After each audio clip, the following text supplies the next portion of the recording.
ফাতিমা রাদিয়াল্লাহু তাআলা আনহা বিশ্বনবীর কলিজার টুকরা চাচাতো ভাই আলীর সাথে বিয়ে হলো।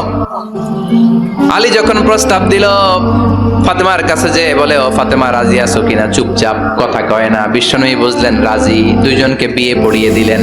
বিয়ে পড়িয়ে দুইজনকে দাঁড় করিয়ে দিয়ে বিশ্বনবী ওযু করলেন।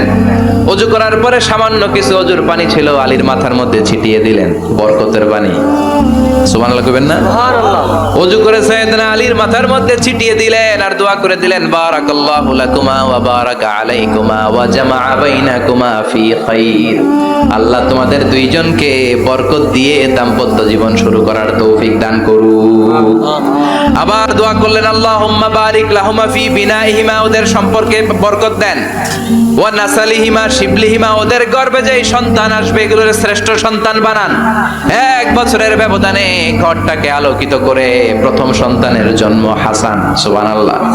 হাসান রে বিশ্বনবী এত আদর করেছেন, বিশ্বনবীর কাছ থেকে এত আদর কেউ কোনোদিন পায় নাই। হাসান রে বিশ্বনবী ডাকতেন লুকা। বুখারীর বর্ণনা, শব্দটা কি? লুকা মানে পিচ্ছি। ছোট বাচ্চাদেরকে আপনারা কি কন? আরে পিচ্ছি তো আমি কইছি, আপনারা কি কন?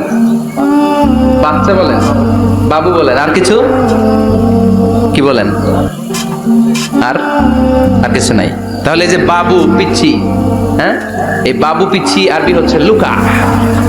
বিশ্বনবী ফাতেমার ঘরে এসে বলতেন, আইনা লুকা, পিচ্ছিটা কই রে?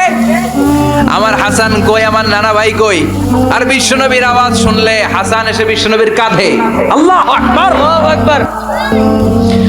বিশ্বনবী বলতেন, ফাতেমা আমার কলিজার টুকরা, যে ফাতেমারে কষ্ট দেয় সে আমারে কষ্ট দেয়, ফাতেমারে আনন্দ দেয় মানে আমি বিশ্বনবীরে আনন্দ দেয়। এই ফাতেমা সব সময় পর্দায় থাকতেন, দিনের বেলা বেরোতেন না, সারা দিনে টয়লেট করতেন একবার, সেটাও করতেন রাত্রে, যাতে দিনের বেলা কেউ তারে না দেখে। কি ব্যালেন্স লাইফ, কি ব্যালেন্স লাইফ! রাতে একবার টয়লেটে যাওয়া মানে কি সারাদিন খাওয়া দাওয়া এরকম ব্যালেন্স করে করতেন। কেউ দেখতে পারে না ওনারে কেমন ছিল, কেউই জানতো না। এমন ভাবে চলাফেরা করতো, কোনো পুরুষদের সামনে দিয়ে কখনো যেতেন না। এজন্য ইন্তেকালের আগে আলীকে বললেন, আলী, বিশ্বনবীর ওসিয়ত অনুযায়ী কিছুদিন পরে আমি আমার বাবার সাথে সাক্ষাৎ করব। ইন্তেকালের সময় বেশি লোক আমার জানাজাতে আসার দরকার নাই, নিজেরা দোয়া করে দিলে চলবে। আর আমার জানাজার খাটিয়ার উপর দিয়ে বিশাল একটা বোরকা দিয়ে দিও। এটার আরবিতে বলে নাউশ। কি বলে?